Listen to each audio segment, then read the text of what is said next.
We'll start with the elephant in the room. Is there a quarterback controversy? Absolutely not. 1,000% not.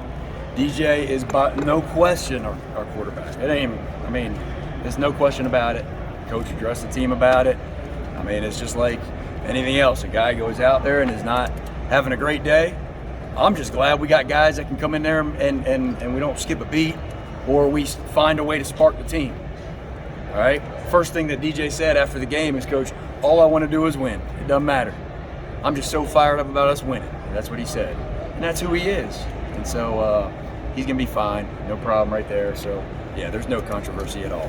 What do you think of Cade's energy and demeanor in that fourth quarter? Yeah, well, I'll tell you, that's what you hope for, when you have a guy that is special like Cade, that can spark some energy into the group and really just get it going. And that's the sign of a kid that's number one, just ready to go, and that isn't scared of the moment at all. And so just excited for him and for him to be able to finally get out on the field.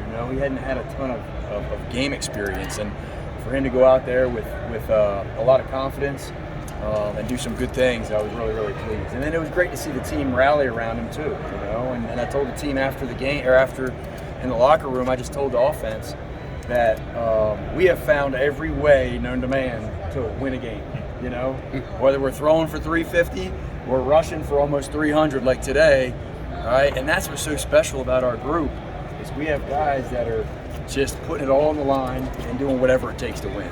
Did this remind you a little bit of the Chase Price game? It did. Yeah, it did. Chase was here, wasn't he? I mean, you know what? I think he was. I heard he was coming. So it was. I mean, just another example of a guy that came in and just sparked us and got us a victory. Coach, when you make a quarterback change like that, how much of a luxury is it to be able to fall back on a guy like Will Shipley? He didn't play in this game last year. It was tight. 242 all-purpose yards today. I mean, y'all see it week in and week out. The more he gets the ball, the better he is, and he just found ways, man. And our offensive line was incredible tonight. That was a challenge. We knew we were going to be bigger than they were. I mean, their defensive line was not big, weren't big guys. They did a lot of twisting and moving, and we really did a good job of covering them up and creating lanes for Shipley and Maffa. And like you said, man, Shipley just. I mean, even after he had the fumble, come right back to him, and he just continues to respond and just do some really, really good stuff. What to say about this team to win a game when you lose the turnover battle? Yeah. 4-1. Yeah, it wasn't a close turnover battle either. It was, I think, you guys can correct me if I'm wrong, but I think coming into this game we were ranked second in the country offensively of taking care of the football. Top 5. I think we were second, but. So that's something that we've been doing very, very well, and I hate that today, we just struggled taking care of the ball, and and it was just another way. We found a way to overcome all of those mistakes, and the guys just kept believing, and that's what we've been talking about all year long, is just guys believing, and so overcoming having 4 turnovers, that's hard to do. So you got something special when you can do that. What's your message to DJ in the moment and then after the game? Oh, yeah. I said, hey, DJ, we're just going to go with Cade and just try to get something sparked. He goes, yeah, Coach, I'm good. Yeah, let's do it. So he's all in with everything.